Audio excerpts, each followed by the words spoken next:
औज़ुबिल्लाहिस्समीअल-अलीम मिनश्शैतानिर्रजीम बिस्मिल्लाहिर्रहमानिर्रहीम सल्लल्लाहु अलैहि वसल्लम सल्लल्लाहु अलैहि वसल्लम सल्लल्लाहु अलैहि वसल्लम सल्लल्लाहु अलैहि वसल्लम सल्लल्लाहु अलैहि वसल्लम। अस्सलामु अलैकुम, I am Jawad Riaz and you are watching my YouTube channel. तो शुरू करते हैं स्टोरी। स्टोरी क्या है, बस समझ लें कि कोई छोटी सी ऑटोबायोग्राफ़ी है। हट बीती, जिसे हट बीती कहते हैं, आप बीती कहते हैं, हट बीती कहते हैं हम, वही है। और ज़बान की ज़कात है, क्योंकि आपको जिस चीज़ से फ़ायदा पहुँचे आपको वो बात आगे बतानी चाहिए, आगे पहुँचानी चाहिए। तो मैंने सोचा मैं भी अपनी ज़बान की ज़कात अदा करूँ अब, कि पैगाम को आगे पहुँचाऊँ और इस बात को दूसरों तक पहुँचाऊँ ताकि दूसरे भी इससे फ़ायदेमंद हो सकें, फ़ायदा उठा सकें। ये स्टोरी है सूरतुर रहमान की थेरेपी से, जो मुझे शिफा मिली, कब से बीमार था, क्या लाइफ गुज़र रही थी, लाइफ चेंजिंग मोड्स कैसे मेरी ज़िंदगी में आए और सूरतुर रहमान ने मेरी कैसे मदद की। तो मैं बिल्कुल छोटा था, अभी सिर्फ 2-2.5 महीने का था, 1-2 महीने का था। तो मेरी तबीयत ख़राब होनी शुरू हो गई थी बचपन से, पैदा होने के चंद दिनों बाद से। और हमारे डिस्ट्रिक्ट के ज़िला उकाड़े के एक बड़े मशहूर व मारूफ़ पीडियाट्रिक स्पेशलिस्ट, चाइल्ड स्पेशलिस्ट जो डॉक्टर हैं, उनसे फिर इलाज स्टार्ट हो गया होना। और तब से लेकर 12 साल तक मेरा इलाज उनसे चलता रहा। मसला क्या था? टॉन्सिल्स का मसला था। और टॉन्सिल्स का मसला शुरू से होता आया, ऑपरेट बचपन में, तब अब तो बच्चों का जल्दी ऑपरेट कर देते हैं, तब ऑपरेट नहीं होता था इतनी जल्दी। और फिर घर के कुछ हालात ऐसे थे कि ऑपरेट करवा भी नहीं सकते थे। और दूसरा, मैं सिंगल मदर का सिंगल सन हूँ, और इस वजह से भी वो ऑपरेट करवाने से बड़े डरते थे। बहरहाल शुरू से एंटीबायोटिक्स स्टार्ट हो गई थी, और एंटीबायोटिक्स को से आपको पता है कि आपका गैस्ट्रोइंटेस्टाइनल जो सिस्टम होता है, सारा मैदे का सिस्टम जो होता है, निज़ाम वो ख़राब हो जाता है, डाइजेस्टिव सिस्टम। बस वही हुआ, और फिर वो एक बीमारी क्या, उसके साथ 100 बीमारियों ने और जन्म ले लिया, तरह तरह की। कई दिन बुखार नहीं उतरना और अजीबोगरीब हालत शुरू हो गई। फिर लाइफ चेंजिंग मोड ऐसे आया कि जब मैं 2.5 साल का था, तब मेरे फादर और मदर की सेपरेशन हो गई किसी वजह से। वजह क्या थी? बस वजूहात थी बहुत ज़्यादा सारी। बहरहाल मम्मा के पास रह गया मैं, अकेला ही बस बेटा रहा अपनी माम का मैं। मम्मा के ना कोई भाई था ना बहन थी। मम्मा मेरी तरह अपने वालिदैन की अकेली एक बेटी थी, और मैं उनका अकेला बेटा था, इकलौता। तो समझ ले वो बेआसरा वाली कैफियत जो है। एक मेरी नानो थी, और हम अपनी नानो के पास रहते थे। वो बूढ़ी थी, ज़ईफ़ थी। उसके बाद जो है, मामा मेरी जो थी, वो जो है अर्निंग उन्होंने स्टार्ट की, जॉब स्टार्ट की, पढ़ाने लिखाने की, टीचर हैं वो। तो वो चली जाती थी, और मैं पीछे अपनी नानों के पास अकेला रह जाता था। फिर उनसे बहुत कुछ सीखा, और उनसे अटैचमेंट ऐसी हो गई कि माँ का प्यार भी उन्होंने दिया, बाप का प्यार भी उन्होंने दिया, बड़ी अटैचमेंट हो गई उनसे। और इतनी अटैचमेंट के बस ना पूछें। फिर बहरहाल बीमार होते सही होते, बीमार होते सही होते, बीमार होते सही होते, चलते गए 12 साल तक पहुँचे। उसके बाद वो पीडियाट्रिशियन साहब ने भी जवाब दे दिया। उनका अब ये बड़ा हो गया, तो मैंने 12 साल तक इंतज़ार करना था कि ख़ुद सही हो जाएगा। तो फिर वो बड़े लोग, बच्चों के डॉक्टर्स के पास हम जाने लग पड़े। बहरहाल ये मसला नहीं हल हुआ, ये मसला फिर भी ख़राबी में चलता ही रहा। थोड़ा सा कोई गर्म चीज़ खा लेनी, कोई ठंडी चीज़ खा लेनी, ये बाज़ ना भी खानी, या कोई डस्ट हो जानी या स्मोक से भी गला ख़राब हो जाना फ़ौरन।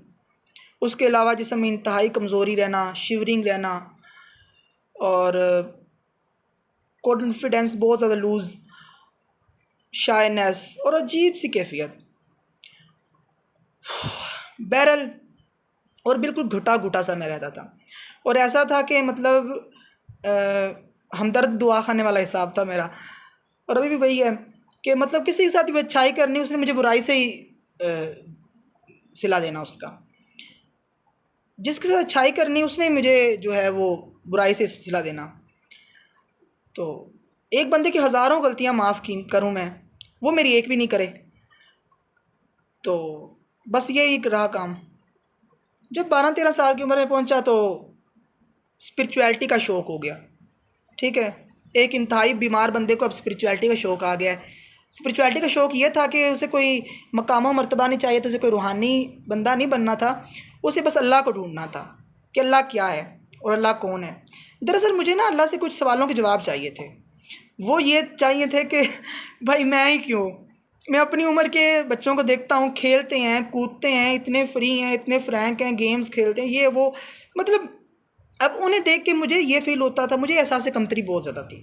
मैं कहता था कि यार मैं ही क्यों, बीमार मैं हूँ, ये खाना अच्छा मैं नहीं खा सकता, परहेज़ी खाना शुरू बचपन से मैं खा रहा हूँ, ठंडा पानी गर्मियों में मैं नहीं पी सकता, कोई हल्की सी भी खट्टी चीज़ मैं नहीं खा सकता, भी आइसक्रीम मैं नहीं खा सकता, बच्चों की जो टॉफ़ियाँ होती हैं, ये ऐसे पापड़ होते हैं, या ये लेज़ शेज़ जो होती हैं, जंक फूड, ये मैं नहीं खा सकता। मतलब क्या है, रोटी है वो भी गरम गरम नहीं खा सकता, ठंडी करके खानी है। तो अजीब सी ज़िंदगी बनी पड़ी थी। अभी ये सारे मामलात शेयर भी किसी से नहीं मैं कर सकता था, अपने नानों के साथ करता रहता था, उनके सामने रोता था, चीखता था। उनकी वो बहुत ही बड़ी ज़्यादा इबादत गुजार थी, अल्लाह की नेक बंदी थी। बहरहाल उनकी गोद में सर रख के रोता भी कई कई घंटे में कि नानो मुझे मुझे अल्लाह ने ऐसा क्यों बना दिया, मेरे पे सारी तकलीफ़ें क्यों आ रही हैं। मतलब शिकवा शिकायतें बढ़ती गईं, और जितनी शिकवा शिकायत बढ़ती गई उतनी अल्लाह की तलाश बढ़ती गई कि कहाँ है। अब जब तलाश बढ़ी तो तरह तरह के लोगों से मिलना शुरू। अब जैसे आप जिस जिस तरह की आपके अंदर आप वाइब्स इमिट कर रहे होते हैं ना, वैसे वैसे लोग आपकी तरफ अट्रैक्ट हो रहे होते हैं। कई खानकाहों पे गए, कई पीरों फ़कीरों से पर्सनली मिला मैं, कईयों ने बैरल मारा भी, मार भगाया, उन्होंने कहा कि तुम जाओ दफ़ा हो जाओ, क्या काम करने आ गए हो, कहीं डंडे खाए।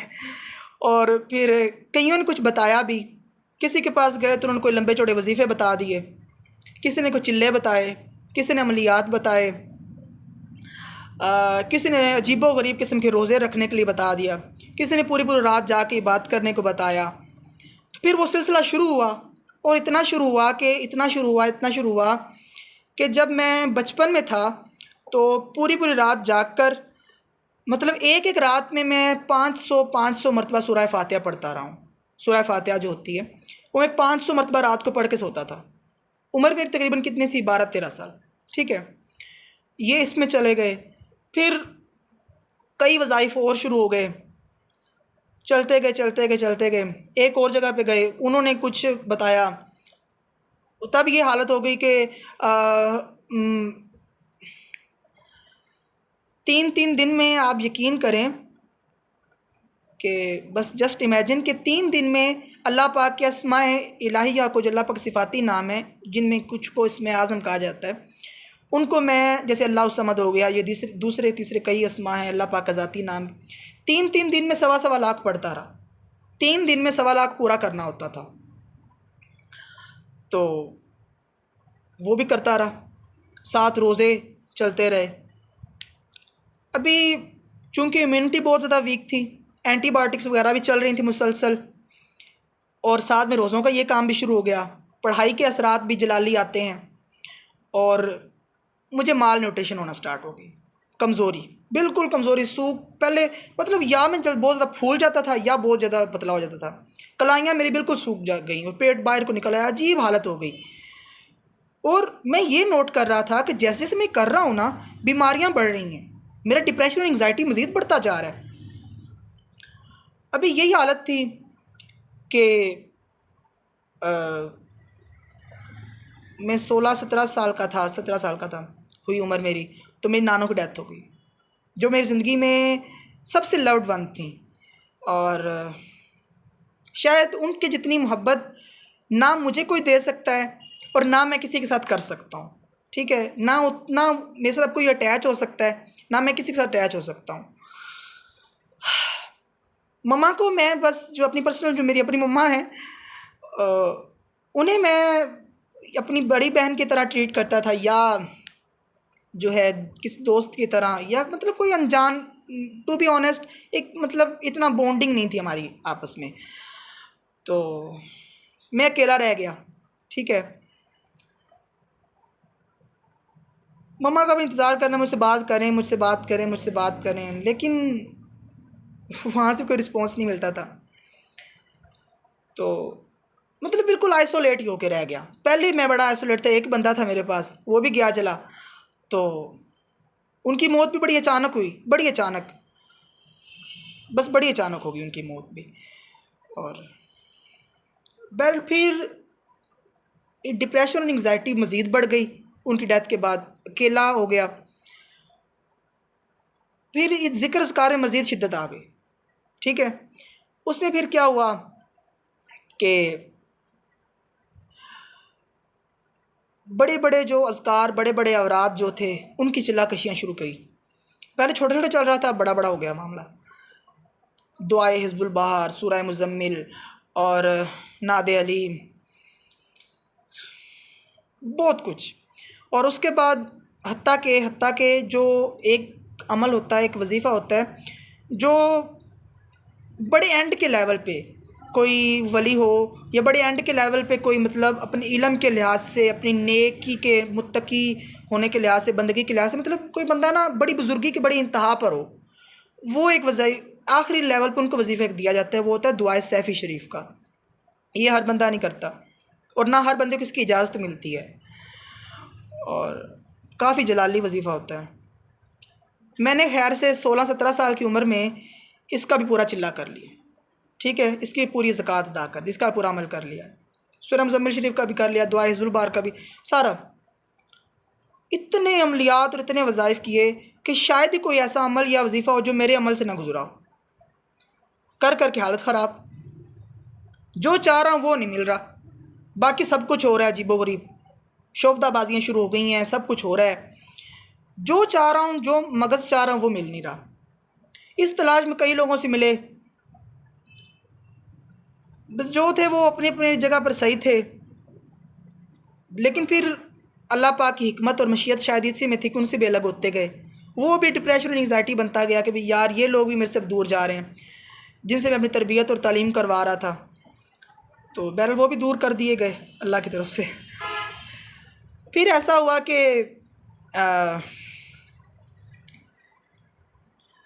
एक और ज़िंदगी में ऐसा मेरा वाक़या हुआ कि उसमें मतलब शायद मेरे से कोई गलती हुई, और शायद नहीं, वाक़ई मेरे से गलती हुई और मैंने जुल्म किया, ठीक है। एक गलती की है लेकिन जुल्म किया मैंने, वो जुल्म है जो मैंने किया। दरअसल वो मेरी एक दोस्ती हुई किसी के साथ, तो मैंने इस चीज़ को नोट किया कि मेरे अल्लाह के साथ जो मामलात हैं, और चूँकि मैं अल्लाह पाक को बड़ा सीरियसली ले रहा था तब, आपको पिछली सारी कहानी से अंदाज़ा हो गया होगा। मैंने इतनी सारी तफसीर की किताबें पढ़ी, और इतनी हदीसों की किताबें पढ़ी, और फ़िक़्ह की किताबें पढ़ी, अल्लाह जाने, फ़िरका वारियत और मसलकबाजी और ये कुछ सब कुछ, मतलब कि जितना को आपको आज के दौर में कोई बंदा बता सकता है ना कि अल्लाह के नज़दीक होने के लिए आपको क्या कुछ करना पड़ सकता है।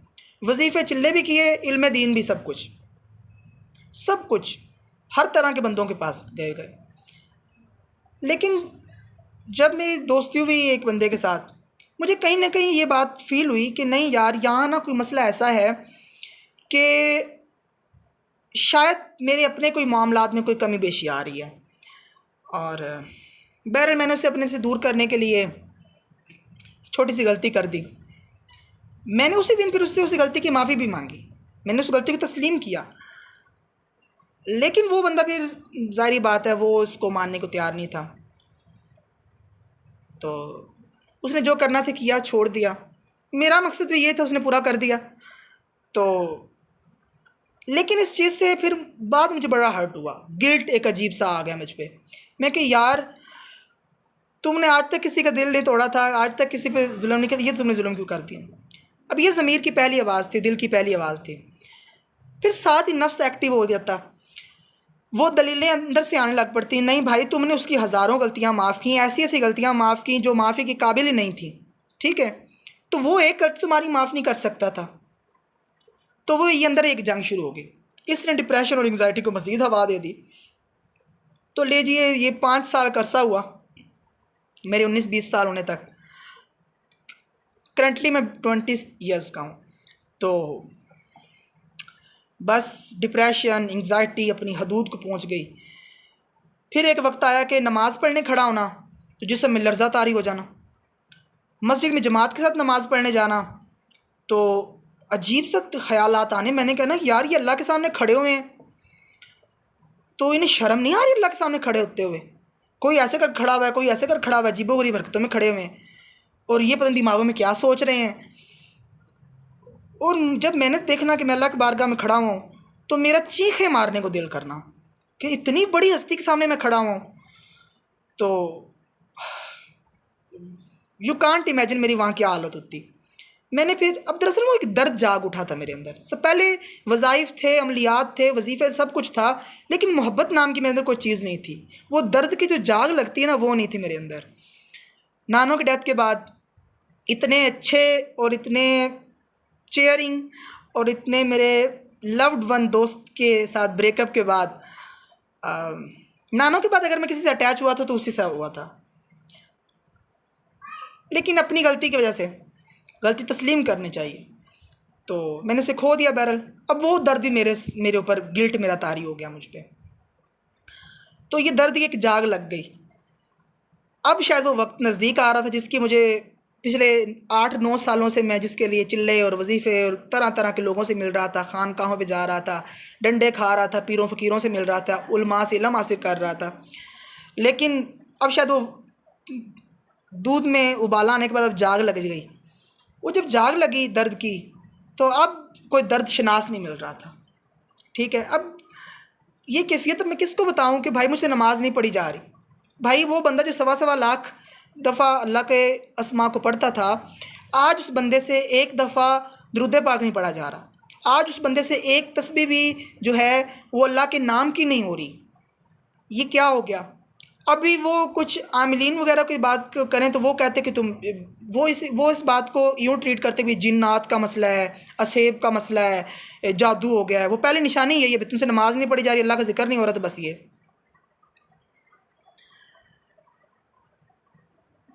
अभी मैंने कहा भाई मुझे कोई जिन्नात वगैरह का मसला नहीं, जादू, मेरा कोई और मसला। फिर मुझे लगा शायद मेरे को दिमागी मसला शुरू हो गया, डिप्रेशन और एंग्जाइटी और बोझ, बड़ा प्रेशर पड़ रहा है नफ्सियात पे। तो साइकोलॉजिस्ट के पास गए। वो साइकोलॉजिस्ट साहब जो हैं उन्होंने अपनी कहानियाँ शुरू कर दी, ठीक है, अजीबो-गरीब। बेल उन्होंने ट्रिंकोलाइजर्स देने शुरू कर दिए, एंटी डिप्रेसेंट्स देने शुरू कर दिए, सब कुछ समझे नशे पे लगाना शुरू कर दिया। अभी 5वीं 6ठी जो मेरी उससे उनके साथ जो मेरी अपॉइंटमेंट थी, साइकोथेरेपी चल रही थी, तो उन्होंने तो भाई कमरा बंद करके मुझे डांटना शुरू कर दिया। कहते जब तुम खुद सही नहीं होना चाहते तो हम तुम्हें सही कैसे करें, ये है वो है वो है ये है। मैंने उसे जाग कहा, मैंने कहा सिस्टर, मैं वो डॉक्टर थी, लेडी डॉक्टर थी, तो मैंने कहा आप ही, मैंने ना सबको माफ़ कर दिया, ठीक है। तो वो मुझसे नाराज़ हो गई, कहती हाँ न माफ़ कर दिया सबको? माफ़ क्यों किया तुमने? अपने हक़ के लिए लड़ना सीखो, ये है वो है। मैं उसका मुंह देखता रह गया। मैं कहा भाई मुझे माफ़ करने से सुकून मिल रहा है और तुम मुझे कहती माफ़ नहीं करना। अभी मुझे डांट रही थी अच्छी तरीके से। वो पता नहीं शायद कोई तरीका इलाज हो, लेकिन मुझे वो पसंद नहीं आया। मैं उसका मुंह देखता रह गया। मैं कहा भाई इसको तो खुद को इलाज की ज़रूरत है, इसको तो खुद साइकोथेरेपी की ज़रूरत है, तो ये मेरा क्या इलाज करेगी। मैंने बाहर निकलते साथ अपनी मम्मा को मैंने कहा मैंने आइंदा नहीं आना। बस हम वापस आ गए। और फिर मैंने इससे पहले ना मैंने एक वीडियो सुनी हुई थी यूट्यूब पे। वो थी कि डॉक्टर जावेद अहमद की थी, डॉक्टर साहब की। तो बाबा जी की उस वीडियो में मैंने ये देखा कि वो बता रहे थे वो एक जादूगर के बारे में, वो जो आईसीयू में दाखिल था शायद, और जब सूरह रहमान चलाई जाती थी उसके पास तो ना उसके कीड़े निकलते थे उसके अंदर से। अभी वो मैंने वीडियो तकरीबन 1-1.5 साल पहले सुनी थी, अभी नहीं सुनी थी, लेकिन वो बार बार ना यूट्यूब जो है, मैं यूट्यूब ज़्यादा यूज़ करता हूँ, और वो बार बार मुझे यूट्यूब रिकमेंड करे इनकी वीडियोज़। मैंने कहा अच्छा यार, अब बैठे वक्त गुजारना होता है कि डिप्रेस बंदे ने अपने आप को डिस्ट्रैक्ट करना होता है। मैंने कहा अच्छा यार तुम भी बता दो अब क्या करना है। मैं उसको देखता, अच्छा वाह वाह, बड़ा इंप्रेस होता गया और सुनता गया और सुनता गया। फिर 2-3 वीडियोस मेरी नज़र में ऐसी गुजरी, वो शायद बाबा जानी का ना एक इंटरव्यू है, वो एक आप भी ले रही हैं, उन्होंने हिजाब किया हुआ है, 23-25 मिनट का एक है इंटरव्यू।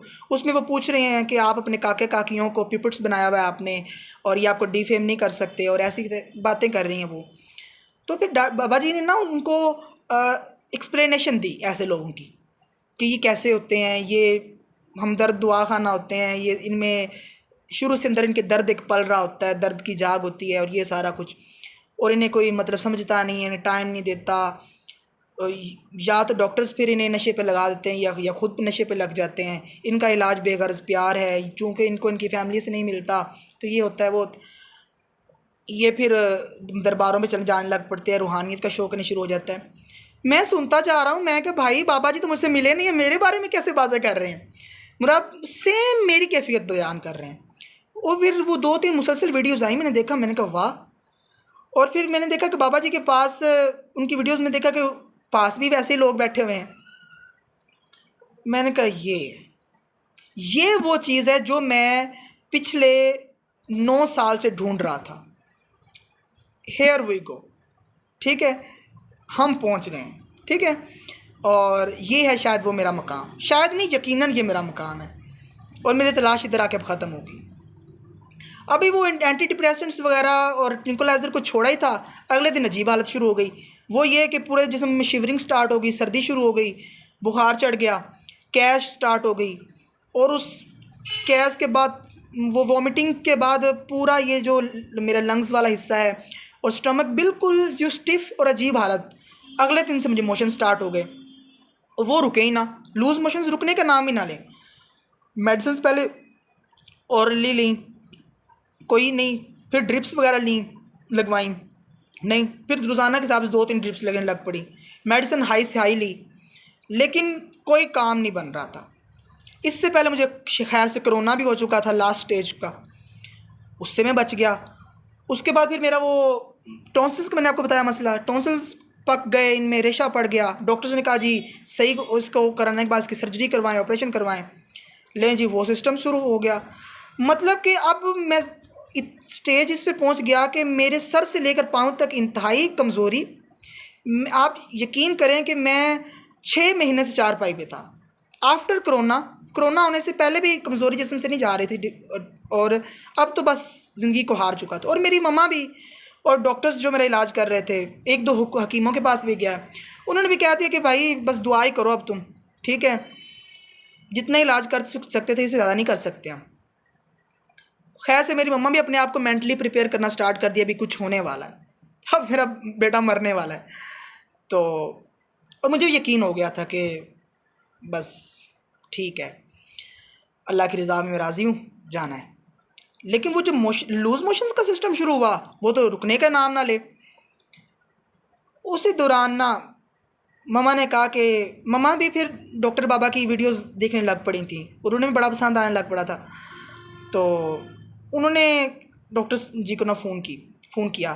डॉक्टर तब शायद क्लिनिक पे थे। उन मम्मा ने उन्हें पूरी मेरी बता सुनाने की कोशिश की, तो उन्होंने बहरहाल कुछ सुना और फ़ौरन पूछा नशे पे तो नहीं लग गया बच्चा। मम्मा ने कहा जी एंटी डिप्रेसेंट्स वगैरह दे रहे हैं। उनके बस छुड़वाएं उसको फ़ौरन। मम्मा का वज़ाइफ वगैरह भी करता रहा है, और ये वो, उनके बस सब कुछ छुड़वा दे, बंद कर दे। तो उन्होंने फिर बाबा जी ने पूछा कि इसके फादर हैं? तो मम्मा ने कहा नहीं, फादर तो नहीं है इसके, और डाइवोर्स हो गई थोड़ी बड़ी शुरू से ही 2.5 साल। उनके पास ये इसका मसला है। तो आप सूरह रहमान खुद भी सुने और इसको भी सुनाएं। मैं आपकी पूरी बात नहीं सुन सकता, मैं इस वक्त क्लिनिक पे हूँ। ठीक है, इतना कह के उन्होंने, मैं दुआ भी करूँगा इंशाल्लाह, इतना कह के उन्होंने जो है वो फ़ोन बंद कर दिया। मैंने कहा लो जी, अब मेरे लिए पैगाम आ गया, अब मुझे क्या करना। क्योंकि वो मम्मा ने भी मुझे कह दिया था और मैंने भी मम्मा से कह दिया था कि अब जो है वो लास्ट ही है, जो हमने करना है वो लास्ट है, इसके बाद कुछ भी नहीं करना। उस दिन मैंने ड्रिप्स वगैरह भी लगवाई थी, 3-4 इकट्ठी मुझे ड्रिप्स लगी थी, और डॉक्टर घर आके लगा गया था। मुझे हॉस्पिटल तक जाने की हिम्मत नहीं थी, लूज़ मोशंस हो के, ना लेटा जाता था, ना बैठा जाता था, ना उठा जाता था। बस बड़ी हालत ख़राब थी। वो बस यूँ था कि अब इस इज़राइल से शायद ना मेरे सराहने पे खड़ा हुआ है। तो मम्मा भी मेंटली तौर पे तैयार हो गई थी, बस मर जाना है इसने। तो मम्मा कहती है, मम्मा ने मुझे खुद कहा उनके, बेटा ये लास्ट है तुम्हारा, अब इसी पे उम्मीद है, इसके बाद फिर बस डॉक्टर अब करम की और रहमत की, उम्मीद की किरण है आखिरी। मैंने कहा ठीक है। मैंने सूरह रहमान को सुनना स्टार्ट कर दिया। अच्छा, वो मैंने सुनना स्टार्ट किया, मेरी तबीयत ज़्यादा ख़राब होनी शुरू हो गई। 1 दिन, 2 दिन, 3 दिन, वो इतनी तबीयत ख़राब, लूज़ मोशन ख़त्म ही नहीं हो रहे, मज़ीद बढ़ते गए। चौथे दिन ऐसा हुआ कि ना मुझे भूख बड़ी तेज़ लगी, बहुत शदीद भूख लगी, बहुत शदीद भूख लगी, इतनी भूख लगी कि मेरा ना बस जानवरों जैसा हाल हो गया भूख के साथ। अभी एक बंदे को लूज़ मोशंस आ रहे हैं, रुक नहीं रहे, पानी उसके अंदर ठहर नहीं रहा, पेट में इंतहाई तकलीफ़ है। मैंने क्या किया, घर में तो मुझे रोटी मिलने से रही, मैं होटल गया, मैंने 2 रोटियां ली, सालन वहीं से लिया, घर आके मैंने खाना शुरू कर दिया। और मेरी मम्मा मुझे यूँ देख रही हैं। तो अब उनके दिमाग में शायद ये चल रहा था कि भाई तुम्हारा पेट ख़राब है, ठीक है, कोई चौथा हिस्सा खाओ या आधी रोटी खाओ, वैसे खानी भी नहीं चाहिए तुम, एक अगर तुमने खा लिया ज़िद में आके। मैंने ज़िद में खाई कि भाई या भूख रहे, या भूख ख़त्म होगी या मैं ख़त्म होऊंगा। एक मुझे भूख तंग की खड़ी है, दूसरा मैं ये नरम ग़िज़ाएँ खा खा के वैसे मेरी लूज़ मोशन नहीं रुक रहे। तो बस मैंने अब रोटी खानी, अब भाई मरना तो मैंने है, बस मुझे खाने दो। मैंने वो खा ली, 2 रोटियां खा ली मैंने। और यकीन करें, होना तो ये चाहिए था, एक निवाला जाना चाहिए था पेट में और फ़ौरन तूफ़ान मच जाना चाहिए था दर्द का और तकलीफ़ का। वो ख़त्म हो गई, दर्द ख़त्म। और 20 साल से जो एंटीबायोटिक्स खा के मैदा ख़राब हुआ था, यकीन करें आप कि वो सही हो गया। उसके बाद मुझे एक लूज़ मोशन भी नहीं आया, ज़रा भी दर्द नहीं, और तबीयत सुकून में आ गई। मैंने कहा शायद वो कोई बीमारी थी या कुछ था जो अंदर निकल गया है। और सूरह रहमान सुन रहा था, और ऑब्वियसली सूरह रहमान के साथ करना ये होता है कि अपने गलती को तस्लीम करना होता है, माफ़ी मांगनी होती है अल्लाह के हुज़ूर जाके, सबको माफ़ करना होता है। जिन्होंने शुरू से मतलब मेरे साथ ज़्यादतियाँ होती आ रही थी, और किसी के साथ अच्छा करना, बुराई मेरे साथ होती थी, उनके लिए नफ़रतें मेरे दिल में मौजूद थी। और रिसेंट कुछ हुआ था तो उसमें भी मैं अपना जुल्म अपना तस्लीम नहीं कर रहा था। बस अपने आप को जो है ना, अपने आप को सेटिस्फाई करने के लिए मैं अपने आप को जो ना वो एक्सप्लेनेशंस दे रहा था, भाई नहीं तुम्हारी कोई गलती नहीं है, तुम सेटिस्फाई रहो। लेकिन मुझे तस्लीम करना पड़ा, यस आई एम रॉन्ग। तो मैंने तस्लीम की है अपनी गलती, मैं अपना जुल्म तस्लीम करता हूँ और अल्लाह से माफ़ी मांगी।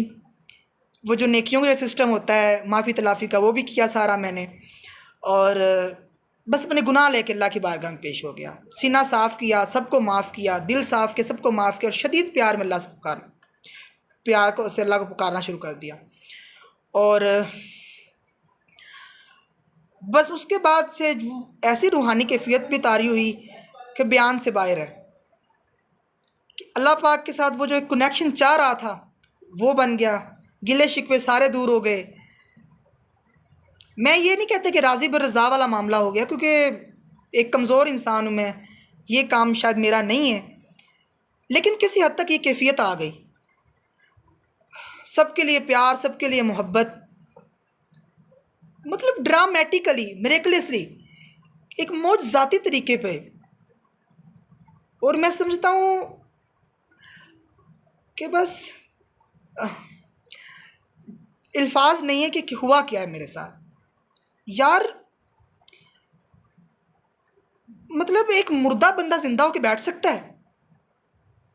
एक बंदा जो ट्रैंकुलाइजर्स पे था, एंटी डिप्रेसेंट्स पे था, नींद की गोलियों पर था, वो इतना पुरसुकून हो गया है? ऐसा हो कैसे सकता है? लेकिन हुआ, और मैं आपके सामने हूँ। और बस फिर बाबा मिल गए मुझे। बाबा को जैसे देखा मैंने, उनको सुना, मैंने कहा मुझे बाबा मिल गए, जिसे मैं ढूंढ रहा था वो मुझे मिल गया। तो बस बाबा जान ही मिल गए मुझे। जब मैंने फिर कहा कि मैं शिफा याब हो गया हूँ, अब मैं कसीदा बुर्दा भी नेक्स्ट सुनना चाहता हूँ, और उन्होंने फिर मुझे कहा कि नहीं, अभी आप अब कुछ नहीं आपने सुनना, अब आपका काम ये है कि आप मुर्दा दिलों को ज़िंदा करें और बेलौस बेगरज मोहब्बत करें, मोहब्बत फैलाएं, सूरह रहमान का पैगाम आगे करें, नफ़रत को मोहब्बत से बदलें, और बस ऐसे ड्यूटी लगा दी। अब बस ये ड्यूटी है मेरी, सबको माफ़ कर चुका हूँ और खुश हूँ बहुत ज़्यादा, और अब दुआ आगे करवाने की कोशिश कर रहा हूँ। पागल हूँ, दीवाना हूँ। बाबा जी के रूप में मुझे एक दीवाना और एक मस्ताना ऐसा मिला जिसने मुझे मेरे अंदर के दीवाने से मिला दिया। और एक बंदा जो इस तलाश में था, साइकोलॉजिस्ट के पास जा रहा था, मोटिवेशन स्पीकर्स को सुन रहा था, कई मेंटोर्स को, कि भाई मेरी पर्सनैलिटी क्या है, मैं हूँ क्या। मतलब साइकोलॉजिस्ट जो थे वो भी मेरी पर्सनैलिटी देख के बड़े डाउन हो जाते थे, कहते तुम्हें है क्या भाई मसला, ठीक है। वो उन्हें समझ नहीं आ रही थी मेरी पर्सनैलिटी क्या है, मुझे खुद अपनी पर्सनैलिटी की समझ नहीं आ रही थी कि यार मैं बड़ा कन्फ्यूज़ क्यों। लेकिन फिर समझ में आया कि ये क्या है, ठीक है, बस ये पागल हूँ, पागलपन है और दीवानगी है अजीब सी बस।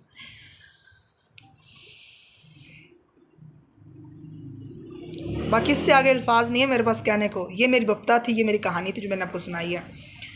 डॉक्टर साहब की अभी पिछले दिनों वो एक वीडियो आई जिसमें आपने कहा कि अपनी ज़बान की ज़कात अदा करें और इस पैगाम को आगे पहुंचाएं। तो इस वीडियो को इंशाल्लाह मैं अपने चैनल पे भी अपलोड कर रहा हूं, और इंशाल्लाह उम्मीद करता हूं कि मस्त मस्त हीलर्स के नाम से जो यूट्यूब चैनल है बाबा जी का, उस पर भी ये अपलोड हो जाएगी। और ये मेरी बस हट बीती थी, तन बीती थी कि सबसे ज़्यादा जो चीज़ थी वो थी शिकवा, शिकायतें, अल्लाह के साथ जो मामला ख़राब कर रहे थे मेरे। और दूसरी चीज़ ये थी कि दिल में नफ़रत थे, बुग़्ज़ थे, अपने किए हुए जुल्मों को तस्लीम नहीं कर रहा था, अपनी की हुई गलतियों को तस्लीम नहीं कर रहा था, अड़ा हुआ था। जब इस चीज़ को ख़त्म किया, मतलब हर बीमारी की जड़ जो है वो नफ़रत है, और बेगर्ज़ प्यार और मोहब्बत इसका इलाज है। तो भाई मेरे ज़िंदगी में तो मौजज़ा हुआ है, बाबा जी की करामत समझ लें इसको, कि बस मैं शुक्रिया भी उनका अदा नहीं कर सकता, ठीक है ना। मेरे मेंटोर बन गए हैं, वो मेरे मुर्शिद बन गए हैं, मेरे सरकार बन गए हैं, मेरे लिए वो वली हैं, कुतुब हैं, कलंदर हैं, गौस हैं, अब्दाल हैं, सब कुछ वही हैं आप, ठीक है। मतलब जो चीज़ मुझे इतने इतने बड़े उल्मा मशाइख नहीं सिखा सके, इतने लंबे चौड़े वजीफ़ों से कोई चीज़ नहीं मिली, वो ठीक है, वो हमें किसी को बुरा नहीं कहना, वो अपनी जगह पर, मतलब वो उनका फील्ड है, नेक लोगों का फील्ड है, मुत्तकी लोगों का फील्ड है। दीवानों मस्तानों को समझने के लिए दीवाना मस्ताना ही कोई होना चाहिए। बाबा जी ने समझा, और मेरी उनके साथ कोई फिज़िकल मुलाकात नहीं है, 1 to 1 कोई मुलाकात नहीं बिला मुशाफा, लेकिन वीडियोस के कमेंट्स में बस बातचीत हुई। एक दफ़ा फ़ोन पे मम्मा ने बात की है, मैंने नहीं की हुई उनसे बात। लेकिन फिर भी कहते हैं कि ना, ये अल्लाह के बंदे जिस तक जो पहुंचाना होता है बस पहुंचा देते हैं। बस जो जिनकी हम पागलों पर ड्यूटी है वो हम तक खुद ही पहुंच गए, और हमें अल्लाह ने उन तक पहुंचा दिया। तो बस ये मेरी ज़िंदगी की कहानी थी। सारे रंज, सारे गम, सारे दर्द, सारे दुख, सारी तकलीफ़ें दूर हो गई। अब हर एक के लिए प्यार आ रहा है, हर एक के लिए मोहब्बत है, खुश हूँ, कोई डिप्रेशन, कोई एंग्जाइटी नहीं है, हर चीज़ को कबूल कर चुका हूँ। और अब बस यही कोशिश है कि ज़्यादा से ज़्यादा सूरह रहमान का पैगाम आगे पहुँचा सकूँ, और दुआ ज़्यादा से ज़्यादा लोगों को करवा सकूँ। और उम्मीद करता हूँ आप मेरे लिए भी दुआ करेंगे, और मैं आप सब के लिए दुआ करता हूँ। और बस यही थी मेरी हट बीती जो मैंने बयान की है। बाकी ये है कि बड़े लोग किसी को अपना लेना, ये बड़े नसीबे की बात होती है।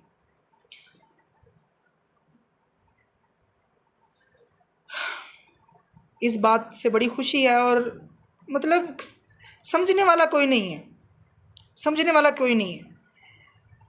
आप पर क्या कैफियत गुजर रही है वो समझने वाला कोई नहीं होता। आप पर ज़बरदस्ती वो नेकी को थोपेंगे, तकवे को थोपेंगे, नमाज़ों को थोपेंगे, ठीक है। और ये बंदा जब खड़ा होता है तो उसकी हालत ख़राब हो जाती है। और फिर मोहब्बत को समझने वाला कोई नहीं होता। पागल कहते हैं इसको, डिप्रेशन एंग्जाइटी है, इसको मेंटल हॉस्पिटल ले जाओ, ये कर दो वो। बस अल्फाज नहीं, आगे मैं क्या बयान करूं, बस जो था बयान कर चुका हूँ, ख़त्म हो गया मेरे पास। बस अल्लाह अल्लाह अल्लाह। तो उम्मीद करता हूँ आपको पसंद आया होगा, और मेरे लिए दुआ करें, मैं आपके लिए दुआ गो हूँ। बाबा जी ने कबूल किया। बाबा बस अल्लाह बांट रहे हैं हमें, और हमें अल्लाह मिल गया, अल्लाह मिल गया बस। अल्लाह को जो तारुफ पहले था वो शायद वो अल्लाह नहीं था। जिस अल्लाह की पहचान मेरी शायद रूह को थी, या जिस अल्लाह की तलब, या जिस अल्लाह की प्यास और तड़प मुझे थी, वो अल्लाह कहीं नहीं था, कहीं नहीं मिल रहा था, वो यहाँ आके मिला। और ये भी समझ आई कि हर एक के लिए एक चीज़ नहीं है, हर एक के लिए एक चीज़ नहीं है। कोई कैसा होता है, कोई कैसा होता है। तो बस ये मेरी हड्डबीती थी, बाबा जी के काकों में शुमार हो गया, बस यही काफ़ी है मेरे लिए, और कुछ नहीं चाहिए, ठीक है। तो अल्हम्दुलिल्लाह मैं बीएससी एग्रीकल्चर का स्टूडेंट हूँ, और पागल बस पागल भी हूँ। कोई दावा नहीं, इश्क में दावा हराम है, तकाज़ा हराम है, शिकवा हराम है, माशूक बेऐब है। इश्क सलामत रहे ता क़यामत रहे। अस्सलामु अलैकुम वरहमतुल्लाहि वबरकातुहू।